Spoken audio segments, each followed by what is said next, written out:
Shalom para pemirsa channel YouTube Malaikat Ketiga. Kembali lagi di seri pembahasan Suara Nubuatan. Pada saat ini kita akan melanjutkan pembahasan kita pada pelajaran yang ke-21 dengan judul Baptisan. Tetapi sebelum kita memulai melanjut ke dalam pembahasannya, saya mengundang kita untuk bersatu dalam doa.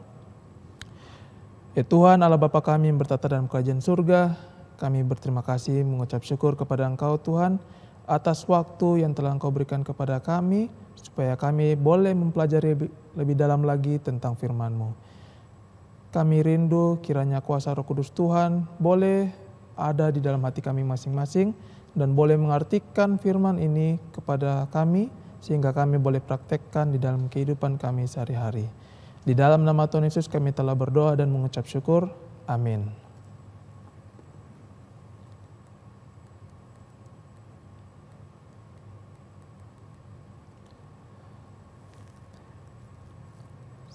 Sebelum itu, kita ada pertanyaan.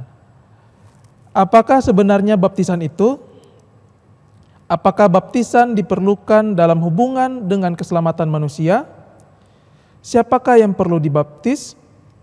Apabila seorang anak kecil mati tanpa baptisan, apakah ia akan hilang?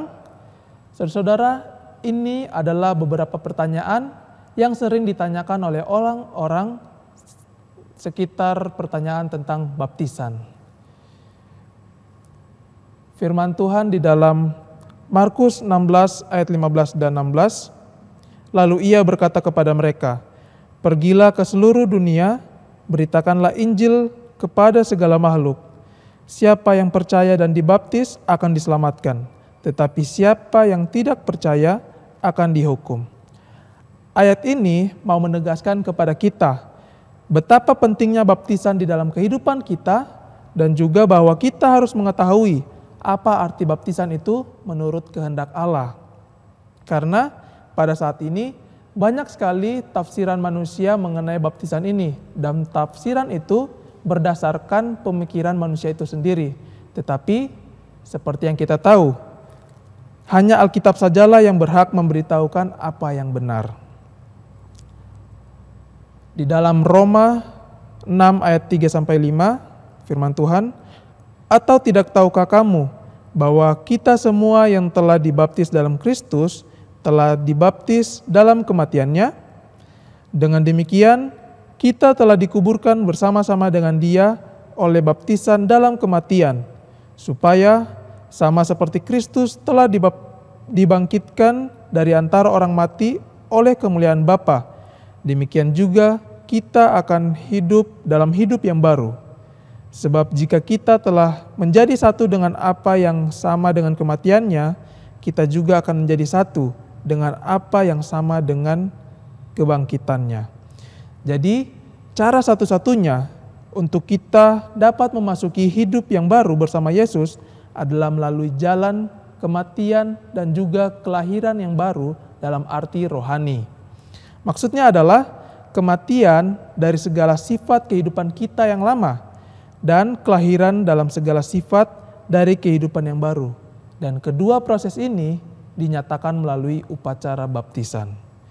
Seseorang yang dibaptis dari dalam kuburan air tidak akan tetap berada di dalam air, melainkan ia harus keluar lagi dari dalam air dan kebangkitannya itu adalah kepada kehidupan yang baru di dalam Yesus. Dan inilah yang disebut sebagai kehidupan Kristen. Di dalam Kolose 2 ayat 12, "Karena dengan Dia kamu dikuburkan di dalam baptisan, dan di dalam Dia kamu turut dibangkitkan juga oleh kepercayaanmu kepada kerja kuasa Allah yang telah membangkitkan Dia dari orang mati." Ayat ini mau menjelaskan bahwa baptisan itu sebenarnya melambangkan kematian dan juga kebangkitan daripada Yesus Kristus. Jadi ketika kita diselamkan, itu sama seperti kita mati dan masuk ke dalam kuburan. Dan yang dikuburkan adalah kehidupan kita yang lama. Dan ketika kita dibangkitkan dari dalam air, itu melambangkan kebangkitan Yesus.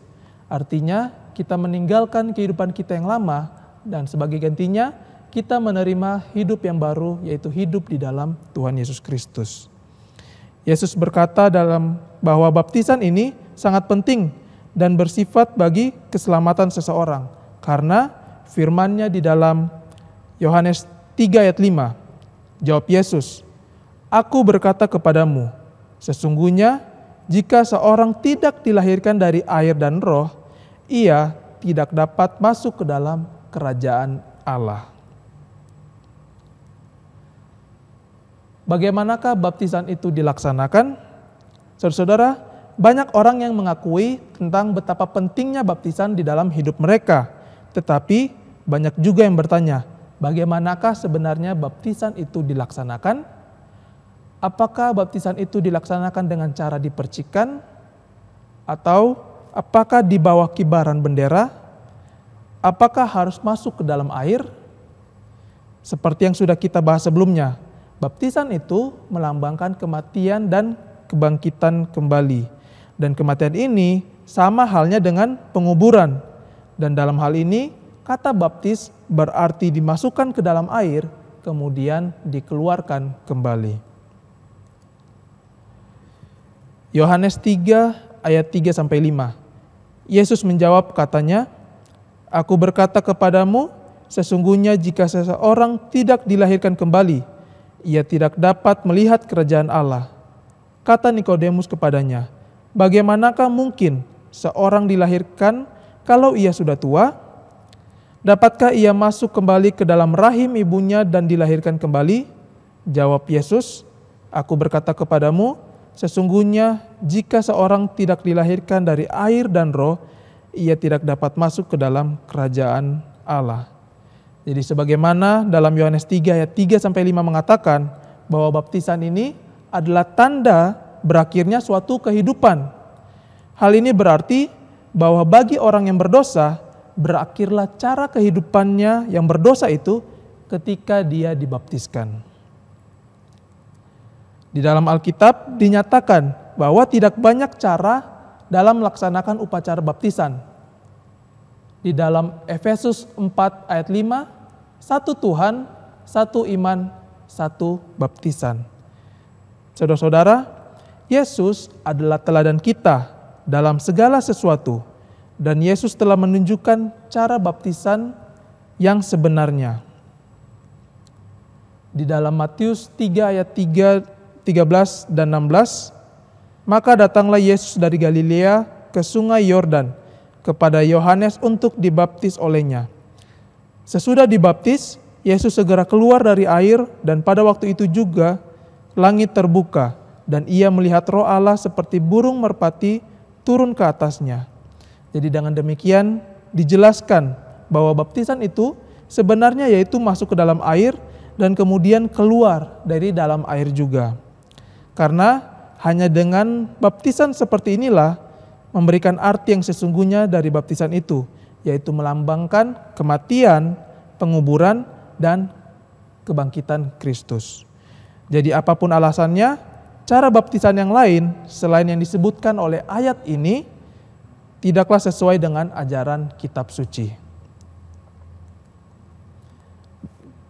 Matius 28 ayat 19, "Karena itu pergilah, jadikanlah semua bangsa muridku dan baptislah mereka dalam nama Bapa dan Anak dan Roh Kudus." Ini berarti bahwa seorang yang dibaptis itu mengakui dan percaya akan adanya Allah yang Maha Kuasa dan menerima Yesus Kristus sebagai juru selamat pribadinya dan percaya kepada Roh Kudus yang mengubahkan tabiat kehidupannya. Jadi perlu ditekankan sekali lagi bahwa baptisan sebenarnya adalah menurut teladan dan petunjuk Yesus Kristus. Karena itu saja satu-satunya cara yang sesuai dengan arti baptisan, yaitu melambangkan mati dan kebangkitan kembali Yesus. Bagaimana dengan baptisan anak-anak? Saudara, pertanyaan ini telah banyak dikemukakan oleh orang, terutama daripada pihak orang tua yang langsung merasa bertanggung jawab untuk mendidik anak-anaknya agar menjadi manusia yang beragama. Di dalam Yehezkiel 14 ayat 20, firman Tuhan, "Dan biarpun Nuh, Daniel, dan Ayub berada di tengah-tengahnya, demi aku yang hidup, demikianlah firman Tuhan Allah, mereka tidak akan menyelamatkan baik anak laki-laki maupun anak perempuan, melainkan mereka akan menyelamatkan hanya nyawanya sendiri karena kebenaran mereka. Saudara, ayat ini mau menjelaskan kepada para orang tua bahwa pilihan dan juga keputusan sebenarnya untuk dibaptis sebenarnya tidak terletak kepada orang tua, tetapi pilihan untuk dibaptis itu terletak pada anak-anak itu sendiri. Tapi meskipun demikian, para orang tua tetaplah bertanggung jawab untuk mengajar dan juga mendidik anaknya di dalam kebenaran.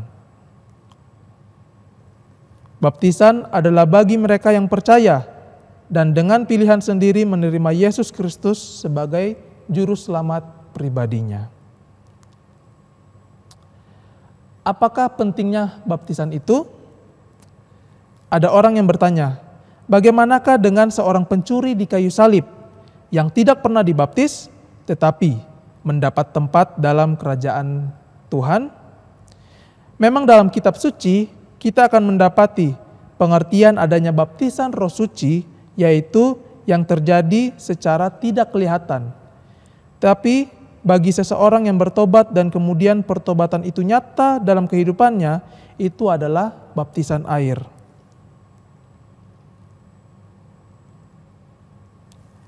Pencuri di kayu salib adalah sebagai satu bukti bahwa hati yang telah diserahkan kepada Roh Suci dengan pertobatan dan pengakuan, di mana di atas kayu salib itu ia mengaku dosanya, bertobat dan percaya kepada Yesus, maka Yesus menerima pengakuannya. Lebih lanjut dikatakan, namun demikian bagi setiap orang yang dapat mengikuti syarat baptisan melalui baptisan air, maka ia wajib menyempurnakan pengakuannya dalam baptisan air itu. Di dalam Lukas 9 ayat 26, sebab barang siapa malu karena aku dan karena perkataanku, anak manusia juga akan malu akan orang itu, apabila ia datang kelak dalam kemuliaannya dan dalam kemuliaan Bapa dan malaikat-malaikat kudus. Jadi saudara, ayat ini mau menjelaskan bahwa baptisan itu sangatlah penting karena upacara ini merupakan tanda bahwa kita telah diterima menjadi anggota keluarga Allah. Lebih lanjut di dalam Efesus 2 ayat 19, demikianlah kamu bukan lagi orang asing dan pendatang, melainkan kawan sewarga dari orang-orang kudus dan anggota-anggota keluarga Allah. Jadi apabila seorang telah mengakui dan bertobat dari dosa-dosanya dan dia menerima Yesus sebagai juru selamatnya, berapa lamakah ia harus menunggu untuk dibaptis? Di dalam Kisah Para Rasul 22 ayat 16, dan sekarang mengapa engkau masih ragu-ragu? Bangunlah, berilah dirimu dibaptis dan dosa-dosamu disucikan sambil berseru kepada nama Tuhan. Jadi saudara-saudaraku, setan berusaha untuk menghalangi tiap orang untuk mengambil keputusan dan dibaptiskan. Tetapi apabila saudara mengikuti Yesus Kristus dan rindu untuk diselamatkan, untuk hidup yang kekal dan menjadi warga negara kerajaannya, janganlah berlambatan, melainkan dengan kuasa Yesus Kristus, terimalah keputusan itu.